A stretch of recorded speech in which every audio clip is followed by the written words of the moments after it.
Hello dear students, कैसे हैं आप सब। आप सबका एएससी स्टार्टर में एक बार फिर से बहुत बहुत स्वागत है। डियर स्टूडेंट, ये जो वीडियो रहने वाली है ये क्लास 8 के संस्कृत के प्रोजेक्ट या जिसे आप असाइनमेंट कह रहे हैं उससे रिलेटेड रहेगी। आप जानते हैं कि अब आपके पेपर तो होने नहीं है, प्रोजेक्ट के बेस पर नंबर लगेंगे। तो 50 मार्क्स का आपका ये प्रोजेक्ट है, यानी कि आप 50% में से 50% ला सकते हैं, है ना। और बाकी आपको मैंने बता दिया किस किस के कितने मार्क्स हैं। तो संस्कृत का प्रोजेक्ट बहुत अच्छे से बनाना है आपको। आप डिज़ाइनर शीट ले सकते हैं, बाकी अगर आपके टीचर ने जो आपको बोला आप उसमें करेंगे। सुन रहे मेरी बात, ये स्कूल की तरफ से आपको शीट मिलती है तो उसमें करेंगे आप। तो आपको बहुत ही ज़्यादा साफ़ सफाई से करना है, जल्दबाजी बिल्कुल मत कीजिएगा। इस वीडियो में मैं आपको सॉल्यूशन प्रोवाइड कर रहा हूँ और मैं आपको समझाऊंगा भी, ताकि आपसे कोई अगर आंसर क्वेश्चन पूछे तो आपको उसका आंसर पता होना चाहिए, ठीक है। क्योंकि अगर आप कॉपी पेस्ट करेंगे तो फिर उसका बेनिफिट आपको नहीं मिलेगा। सुन रहे ना मेरी बात। तो पहले हम पढ़ेंगे फिर उसका आंसर करेंगे, ठीक है। और मैंने आपके लिए प्रिंटेड फॉर्म में आंसर करे हैं, ठीक है। तो देखिए, गद्यांशम पठित्वा प्रश्नानाम उत्तराणी मंजुषात चिनुत।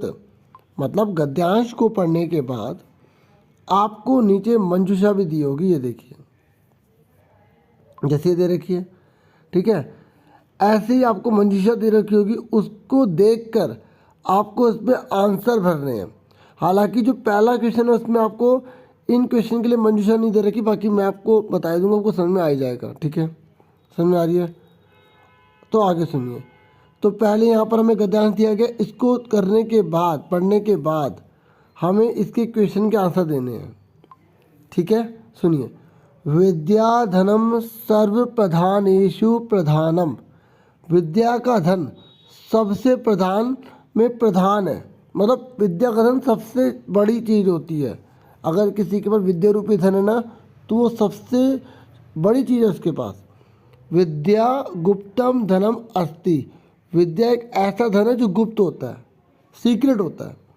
विद्याया बिना मनुष्य पशु भवति। विद्या के बिना मनुष्य जानवर होता है। सुन रहे मेरी बात। जना विद्या ज्ञानम प्राप्नोति। जना मतलब लोग विद्या का ज्ञान प्राप्त करते हैं। विद्वान सर्वत्र पूज्यते। जो इंटेलिजेंट होते हैं, जो विद्वान होते हैं, वो हर जगह पूजे जाते हैं। विद्या विदेशे अपि सहायताम करोति। मतलब विद्या अगर आप विदेश में भी हो ना, अपने देश में नहीं हो, तो आपके पास अगर नॉलेज है, विद्या है, तो वो भी आपकी सहायता करती है। समझ में आ गया आपको। अब एक एक क्वेश्चन और उसके आंसर के साथ कर लेते हैं, तो फटाफट देखते हैं आंसर। देखिए, अब हम करते हैं फटाफट क्वेश्चन के आंसर। तो हमसे पहला ये क्वेश्चन पूछा गया है ना, एक पदेन उत्तर में, सर्वश्रेष्ठम धनम किमस्ति। सबसे श्रेष्ठ धन कौन सा है, तो कौन सा, विद्या धनम, ठीक है। तो ये का ये आंसर हो गया, ठीक है। उसके बाद नेक्स्ट आपसे पूछा गया है, विद्याम बिना का पशु भवति। विद्या के बिना कौन पशु है, तो कौन है, मनुष्य, ठीक है। तो इसका आंसर आ गया। देखो, इस का की जगह ये आ गया, ठीक है। यहाँ पे विसर्ग लगा है ना, तो यहाँ पर भी आंसर में विसर्ग लगा है, ठीक है। बाकी हम इसमें देखेंगे तो इसमें भी आराम से मिल जाएगा हमें, ये लिखा है ना। और आपको पता है ना, एक पद का मतलब था खाली एक वर्ड लिखना है आपको, ठीक है। अब आ जाए पूर्ण वाक्य। पूर्ण वाक्य मतलब पूरी लाइन लिखनी है। विदेशी का सहायताम करोति। मतलब विदेशों में हमारी कौन मदद करता है, तो विदेशों में हमारी कौन मदद करता है, विद्या करती है। तो आप लिखेंगे विद्या विदेशे अपि सहायताम करोति, ठीक है। ये जो ऊपर बिंदी देख रहे हैं ना, ये माँ पे हलंत है, ठीक है, ये माँ होता है, ठीक है। उसके नेक्स्ट है कि यथा निर्देशानुसारम उत्तरत। आपको निर्देश दिए गए उसके अनुसार आपको आंसर बताना है। जैसे विद्वान, यहाँ क्या लिखा, विद्वान। विद्वान इति पदस्य किम विलोम पदम प्रयुक्तम। आपको बताना है इन चारों में से 1 2 3 4 में से चारों में से विद्वान का विलोम शब्द कौन सा है, तो कौन है, मूर्ख। तो मूर्ख आंसर आ गया। उसके नेक्स्ट है अस्ति इति क्रियापदस्य कर्तृपदम किम। कर्तृपद मतलब कर्ता कारक कौन है, तो देखो मैं आपको सिंपल तरीके बता दूं, अस्ति का कर्ता कारक यहाँ पर विद्या है, ठीक है। कैसे, देखो यहाँ पर, यहाँ देखो, ये देखो आपका प्यारा प्यारा, ठीक है। ये देखो अस्ति ये लिखा, ठीक है। तो अस्ति ये रहा, विद्या गुप्तम धनम अस्ति, ठीक है, विद्या जो है गुप्त धनम होता है, तो यहाँ पे ये कर्ता कारक होता है ये, ठीक है, तो ये अस्ति किसके लिए हुआ, विद्या के लिए, ठीक है, तो इस तरीके से हमें इसमें करना पड़ता है। समझ में आ गई, ठीक है। उसके बाद आगे देखो, अभी कह रहे मंजूषात समानार्थक पदानी चित्वा लिखित, आपको मंजूषा में जो समानार्थी शब्द दे रखे हैं ना, उनको आपको क्या करना है, लिखना है, ठीक है, उनको आपको लिखना है, इसमें से छांट के लिखना है, आपको पता लगाना कौन कौन से हैं। देखो जैसे लिखा तड़ागे, तो इसमें आपको ढूंढना कि तालाब को क्या बोलते हैं, सरोवरे बोलते हैं, ठीक है। ऐसे व्याध्यम लिखा है ना यहाँ पर, तो चिकित्सकम, ठीक है, ये देखिए ये लिखा। ऐसे अध्यापित लिखा है तो अपाठ्यत, ठीक है, ये यहाँ पर आपको इसमें से ढूंढ के लिखने हैं, ठीक है। ये मैंने आपके लिए आंसर कर दी, मैं आपको दोबारा आपको बता दूँ कि देखिए आपको सबसे पहले तो ये पूरा का पूरा नोट करना है, ठीक है। उसके बाद आपको एक क्वेश्चन के आंसर, क्वेश्चन भी लिखना, आंसर भी लिखना, बहुत अच्छे से डेकोरेट करके करना, ठीक है। फिर आपको ये करना है, फिर इसके आंसर करने हैं, ठीक है। फिर उसके बाद आपको ये करना है, इसमें तो आपको इसके आंसर ढूंढने हैं, आपको समानार्थी शब्द बताने हैं, ठीक है। सुन रहे मेरी बात आप अच्छे से, ठीक है, क्लियर हो रहा है आपको। अब आगे देखो, देखो यहाँ पर जैसे हर्ष से लिखा है, तो हर्ष से का क्या हो जाएगा, प्रसन्नताया हो जाएगा, ठीक है, समझ आ गई। दिवसी का दिने हो जाएगा, भवनम मतलब सदनम, पशु मतलब जनता हो, देह से मतलब शरीर से, रवि मतलब सूर्य, समीप मतलब निकट, ठीक है। देखिए तड़ाके तो आपको मैंने बता दिया कि सरोवर को बोलते, तालाब को बोलते, वैद्य मतलब जो डॉक्टर होता है, ठीक है। अध्यापित मतलब अपाठ्यत, मतलब वो पढ़ाया है, ठीक है, अपाठ्यत। और हर्ष से मतलब खुशी होना, दिवस से मतलब दिन, भवन मतलब जो है सदनम मतलब घर, पशु मतलब जानवर, देह से मतलब शरीर, रवि मतलब सूरज, और समीप मतलब पास में, निकट, ठीक है।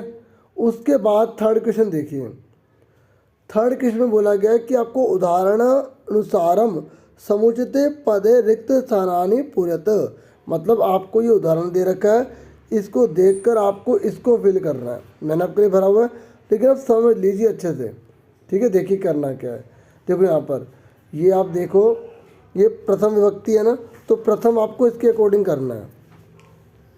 जैसे यहाँ पर क्या है, देखो यहाँ प्रथम में क्या किया गया है, मति मति मताया, तो यहाँ देखो ऐसे आप करेंगे नीति नीति नितय, ठीक है, आपको करके दे रखा है, और ये नीति हमने खुद कर लिया। उसके बाद नेक्स्ट है द्वितीय मति मति मति, तो आप यहाँ पर क्या करेंगे, भक्ति भक्ति भक्ति, ठीक है। आप देखो इसके अकॉर्डिंग आपको चलना है, सुनते मेरी बात, ऐसे आपको रीति लिखा है, तो पहले आप खुद ट्राई करना, फिर मैच करना, ठीक है, और उसके बाद आप कर लेना इसमें से, ठीक है, आपके लिए करा गया। तो यहाँ देखो मत्या मतिभ्याम मति भी, ठीक है, तो रित्या ऋतिभ्याम ऋति भी, और देखो काफ़ी एफर्ट लगे, प्लीज़ चैनल को सब्सक्राइब जरूर कीजिएगा, ठीक है। उसके बाद नेक्स्ट है चौथा मत्य मतिभ्याम मति भय, ठीक है, तो चतुर्थी में गत्य गतिभ्याम गति भय, इस तरीके से। पाँचवें में मत्या मतिभ्याम मति भय, ऐसे यहाँ पर देखो पाँचवें में रुचिया रुचिभ्याम रुचि भय।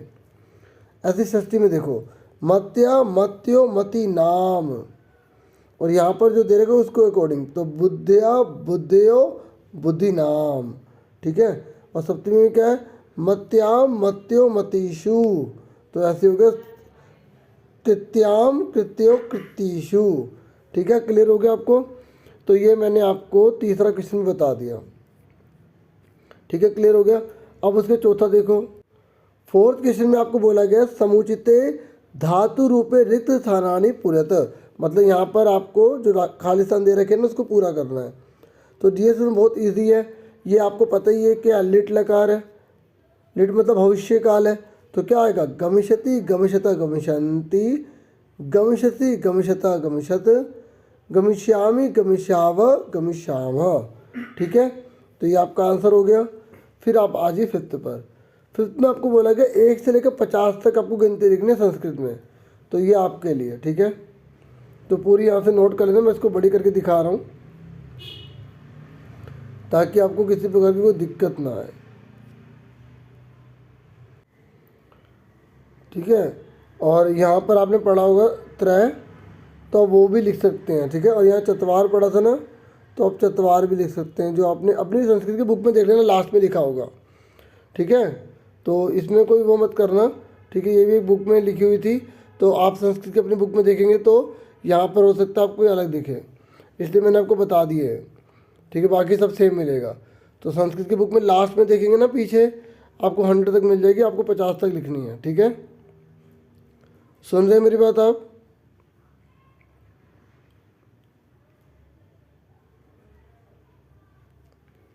ये आप सारी पढ़ लेना, ठीक है। 35 को क्या बोलते हैं?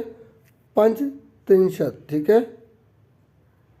ऐसी सारी आप देख लो, 50 तक है। और यहाँ पे इस नंबर में भी लिखा है ताकि आपको पहचानने में दिक्कत ना हो, 50, ठीक है।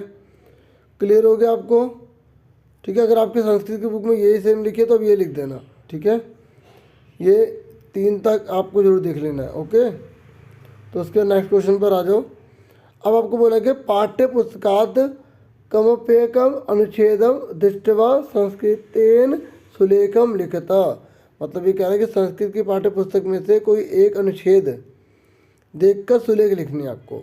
तो आप कोई सा भी संस्कृत का एक पाठ उठाइए और 100 शब्दों की एक सुलेख लिख देना। बहुत सुंदर लिखना, बहुत अच्छे से लिखना, ठीक है।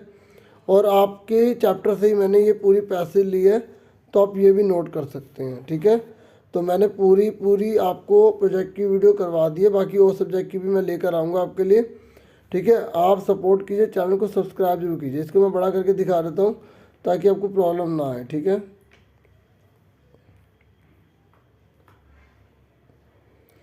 वीडियो को लाइक, चैनल को सब्सक्राइब जरूर कर देना, ठीक है। और अपना पूरा ध्यान रखिएगा। Thank you for watching and listening carefully. Take care dear students.